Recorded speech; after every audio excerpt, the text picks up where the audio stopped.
naman nangyari kay Grijaldo, di ba? Opo. Ganun, sila yung gumagawa nun eh. Sa Senado, walang ganun eh. Yun ang nangyari kay Garma.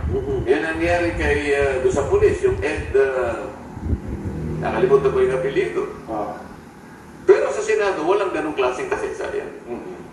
So, gusto ko makita ninyo yung pagkakaiba. Meron ka bang karapatan na sabihin mo na may butas itong ano, parang hindi totoo, parang inedit? Bakit mo uhusgahan ang sworn statement ng isang tao nung ihayag niya, nung ako pa yung chairman ng Ulubi? O bakit nung ako'y napalitan na? Ibig mo sabihin, yung proceedings namin ay papalitan mo rin.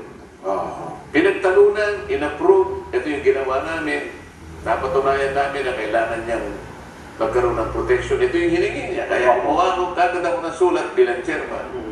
Binibin niya. Alam niya kasi papalitan na pala ako. So, ang ginawa niyang dahilan ngayon, kaya hindi niya pinirmahan yung sulat ko, hindi na ako ang chairman, at binigay niya raw kay Chairman Ping.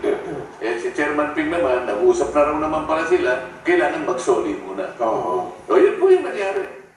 Sa mga tuwing, yung aming ginawang proceedings, kinu-question pa nila eh. Marami raw sa mga kasama namin ang dissatisfied sa direksyon na tinatahan namin. Yun pa po, ang binabanggit.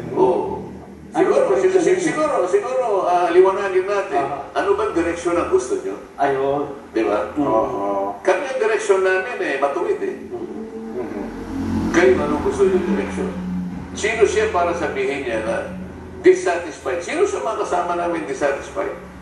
Baka naman yung leader ng House of Representatives ang dissatisfied sapagkat puro congressmen ang binanggit. Kaya pala sinasabi nila, magbanggit din kayo, maglaglag din kayo, para hindi kayo makontent. Tama ba yun? Doon po sa punto ng pagiging state witness, kasi sabi nila, dapat daw, ang isang state witness ay least guilty, hindi yung... Hindi gano'n. Ganun ko ba? Ang mga requirements dyan, nasa Republic Act 6981. Okay. Basahin niyo yung Section 3 at saka yung Section 10, pagsama-samahin niyo. Ito yung mga requirements dyan, sangayon sa aking pagkakatanda. Una, yung offense, yung krimen na kung saan dapat siya tumestigo is a great offense. Great talaga ito, plunder ito. Wala kang ibang makukuha kay testigo. Okay. So, ito lang. So, qualified din siya. Sila na lumitan. Kaya sabi ko, pag-ipagunahan kayo, kasi kung sufficient na to, hindi ko na kailangan yung iba. Kasi hindi na kayo magpo-qualify. Sapat na nga po na. Hindi na kayo magpo-qualify. Kung nakipagunahan na yun. At yung ganyang testimony can be corroborated in material facts. Ibig sabihin, makukunan niya. Yung mga tunay testigo are not the most guilty. Yun ang requirement.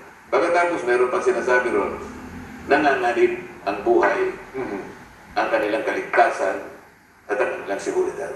So lahat ng mga yun, kung titignan mo, babagsak lahat sa kanila, tama-tama. Pero yung sinabing, magbayad ka muna, hindi ka sabi ko. Sa batas na yun. Na ang kondisyon ng isang uli mo muna yung mga lakaw mo. Walang gano'n. Kaya sabi ko nga, tingnan mo na, bakit na natin, DOJ Secretary bumaliktad ng gano'n. Sa napakarami niyang assistant doon, kung halimbawa nakalimutan niya yung batas na yan, dapat nagtanong muna siya. Kinausap ko yung Yusek, nag-apologize sa akin.